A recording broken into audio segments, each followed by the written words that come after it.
Bonjour et bienvenue chez Level Game, la chaîne YouTube des produits dérivés et autres trouvailles. Aujourd'hui, je vous présente encore une fois une pièce XM Studio. Donc encore une fois, on est sur du très haut de gamme. Là, il s'agit donc de Mysterio, ennemi de Spider-Man. Voilà, que dire encore une fois.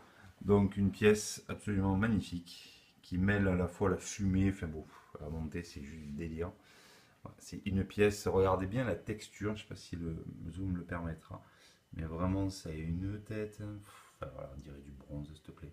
Donc c'est vraiment très très très beau. Donc là encore une fois, plusieurs accessoires sont présentés, donc toujours le même principe, un peu comme la Phoenix. On va retirer les bras, ils sont aimantés, on ne peut pas se tromper. Hop, on remet ça. La cape est amovible, donc c'est un petit monstre, hein, avec un drapé vraiment très réussi. Encore une fois, pas de défaut. On va plutôt regarder de ce côté, pardon. Voilà, vraiment, vraiment parfait. Au niveau du visage, donc on retire la tête comme les autres. Donc on a une tête, donc c'est celle que j'ai choisie avec, alors je sais pas si on va bien voir en transparence, avec c'est assez distinct en réel, mais en photo c'est pas facile. Donc on voit la tête de mort en fait. Voilà, ça pèse son poids. La bestiole, je sais pas combien elle pèse, une tonne et demie quoi. C'est super lourd. Donc on peut changer l'ampoule également, donc pour la version fumée complète, donc pas de choses dedans. Et après la version donc comics du personnage.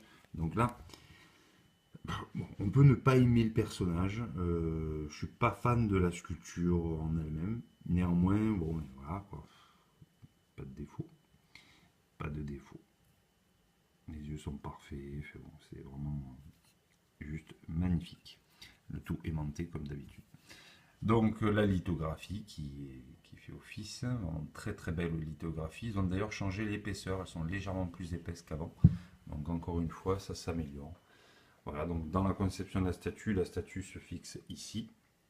Va donc d'un seul tenant, à part les mains et la cape. La fumée, l'effet de fumée, donc vraiment c'est super bien fait, on dirait un truc. Enfin, je sais pas, c'est tellement bien fait qu'on ne sait même pas comment c'est fabriqué. Ça repose l'un sur l'autre. Enfin, bon, ils ont trouvé des systèmes de jonction, vous voyez. C'est vraiment juste parfait. Voilà, donc un dernier petit tour sur la bécane. Mais tiens, on va mettre une tête, la tête d'ampoule pour le coup. Assez sympathique. Voilà, donc ça, la boîte, on ne va pas revenir sur les systèmes de boîte à la XM qui sont indestructibles, mais je vais vous montrer le papier qui permet donc encore une fois de savoir où sont les pièces, comme ça vous voyez à peu près ce qu'il y a. Donc je vais essayer peut-être de l'ouvrir parce que non, avec des écritures dessus c'est pas très joli. Hop. Et voilà. Donc là, je sais pas si vous tournez. Donc là on a les parties amovibles, donc on voit la cape. Ah, il y avait la boucle de ceinture, je me rappelle même plus. Non, ça n'enlève pas ça. Donc ça s'enlève pas, je sais pas, une erreur de conception j'imagine. Donc voilà, les flammes, enfin les flammes, la fumée, à la fois la cape, les trois têtes, le corps, ainsi que les deux bras, avant-bras du moins. Voilà, donc la boîte est énorme. Je vais faire vite fait une photo là, avant d'arrêter cette vidéo, mais voilà, ça pèse un âne mort. On dépasse les 30 kilos sans problème. Voilà, c'est vraiment une super pièce. Un peu boudé sur le marché secondaire, faut bien reconnaître. Bon, ben, Mysterio, c'est pas le personnage qui intéresse le plus les fans, c'est certain, mais il fait quand même partie des Sinistres 6. C'est pas, et surtout, il fait partie des premiers Sinistres 6. C'est plutôt sympa. C'est vrai que bon, il n'a pas de super pouvoir. C'est juste un créateur d'effets spéciaux. Donc c'est ce qui a peut-être créé le non-engouement, je dirais. Mais en tout cas, c'est le premier fabricant à faire un produit de cet acabit. C'est quand même du Huncar, hein. Le dernier qu'il avait fait, c'était Bowen. Voilà.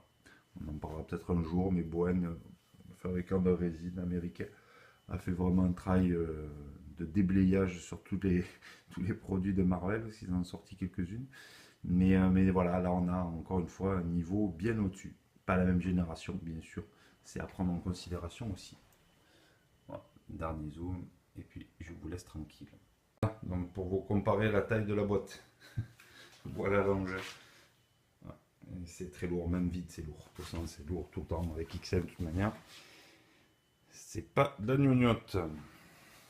Allez, à bientôt.